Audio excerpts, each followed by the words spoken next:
उत्तर प्रदेश में 9 सीटों पर उपचुनाव हो रहे हैं। हम इस वक्त कानपुर में हैं और कानपुर में समाजवादी पार्टी की प्रत्याशी नसीम सोलंकी जी हमारे साथ हैं। नसीम जी, वोटिंग शुरू हो चुकी है, कितना आश्वस्त हैं अपनी जीत को लेकर? 100%, 200% इंशाल्लाह।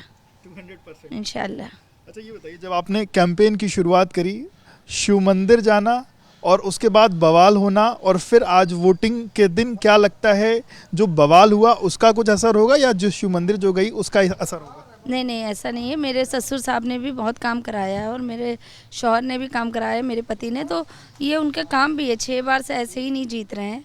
जनता भी जिता रही है, उनके काम भी है, काम करा हुआ है, तो इसीलिए लोग पसंद करते हैं और बार बार चुनते भी हैं। ये बताइए, बटेंगे तो कटेंगे का नारा एक तरफ दिया गया, दूसरी तरफ जुड़ेंगे तो जीतेंगे, कौन सा नारा कारगर हो रहा है आज? हम तो सपाई यही कहेंगे, जुड़ेंगे तो जीतेंगे। जुड़ेंगे तो जीतेंगे। तो लोग जुड़ रहे हैं?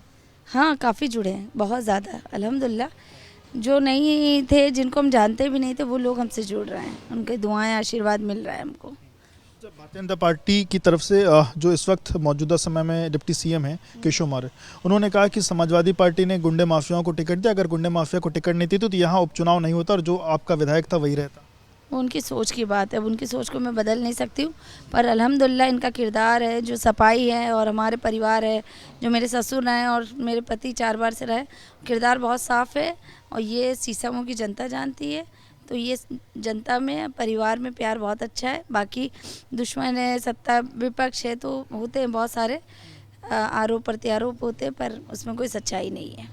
भारतीय जनता पार्टी तो यहाँ तक कह रही है, अगर आप सपा को वोट दे रहे हैं तो इसका मतलब आप ये समझिए कि आप अपना वोट नाले में डाल रहे हैं। वो लोकसभा में देख चुकी है सब, और ऐसा कुछ नहीं है। वोट बहुत सही जगह जाएगा, 1 नंबर पर, और इंशाल्लाह 1 ही नंबर पे रहेंगे हम लोग। ये लास्ट दिन था जो कैंपेन का, रवि किशन आए थे, उन्होंने कहा कि ये सीट भारतीय जनता पार्टी जीतेगी और अयोध्या का बदला वो लेंगे।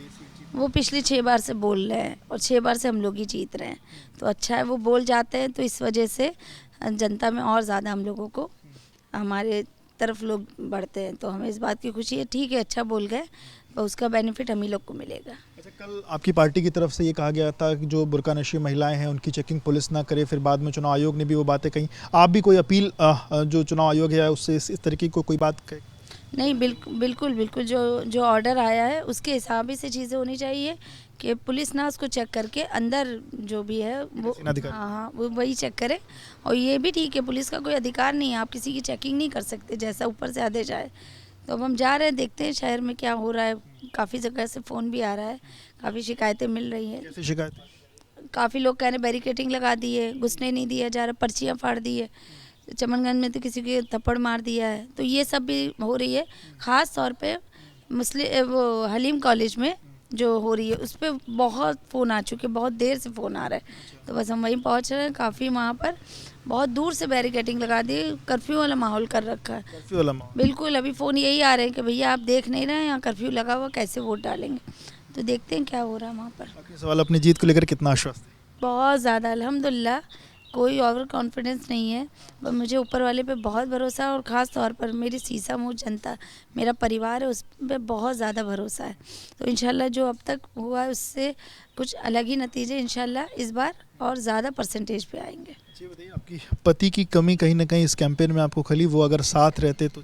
हर जगह, मतलब मैंने आज के दिन भी बहुत खल ली है, हर समय खलती है, पर कोई बात नहीं, जो समय आया है ऊपर वाले ने कुछ अपनी तरफ से रचना बना के ये समय को लाए हैं, तो हमें उम्मीद है कि इंशाल्लाह इसके बाद सब अच्छा ही अच्छा होगा। कभी उनके साथ, कभी चुनावी कैंपेन में, कभी इसके पहले जब वो जेल नहीं थे, जब वो विधायक थे, तब आप कभी चुनावी कैंपेन उनके साथ रही? 2022 में हम लोग ने करा था, 2-3 जगह साथ में करा था। हाँ, एक मतलब ऐसा हुआ था कि पूरी फैमिली या हम दोनों साथ में करा था, जहाँ पर बहुत जैसे रिहाइश एरिया था या जहाँ फैमिलीज़ होती है, वहाँ हम लोग ने साथ में करा था। चुनाव के लिए उन्होंने आपसे क्या कहा है, क्या दुआएं आपको दी हैं, क्या कहा है आपसे? उन्होंने कहा जीत के आना इंशाल्लाह। बहुत शुक्रिया बात करने के लिए। तो आप नसीम सोलंकी जी को सुन रहे थे। अब ये अपने घर से निकल रही हैं और जहाँ जहाँ वोटिंग पड़ रही, कई जगहों पर इनका कहना है कि शिकायतें कई जगहों से आ रही हैं, उन जगहों पर जा कर के ये देखेंगी और साथ ही साथ वो अपनी जीत को लेकर के भी फिलहाल आश्वस्त हैं। अच्छा, कानपुर में भी उपचुनाव हो रहा है, कानपुर की सीसामऊ सीट पर, और यहाँ से समाजवादी पार्टी की जो प्रत्याशी हैं नसीम सोलंकी, वो इस वक्त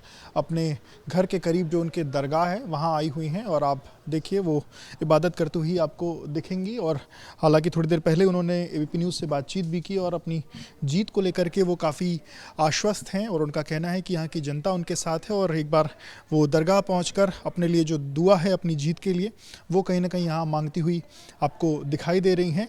और उनका कहना है कि उनके परिवार के लोगों ने सभी वर्गों के लिए काम किया है और सभी वर्ग के लोग उनके साथ हैं और इस कारण उनकी जो है जीत सुनिश्चित है। तो ये तमाम चीज़ें उन्होंने आज एपी न्यूज़ से बातचीत में कही। और फिलहाल आप देखिए वो दरगाह पहुंची हुई हैं, दरगाह पर पहुंच करके उन्होंने माथा टेका है और अब फिर वो आगे का जो अपना सफ़र है वो उस तरफ बढ़ेंगी। उनसे बातचीत भी करते हैं। नसीम जी, दरगाह आई हैं, क्या दुआएं?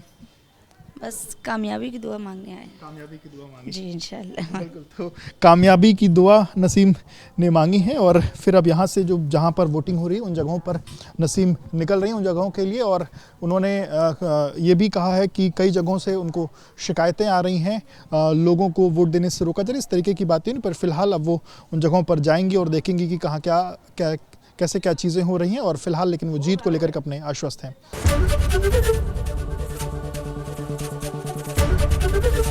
एबीपी गंगा, खबर आपकी, जुबान आपकी।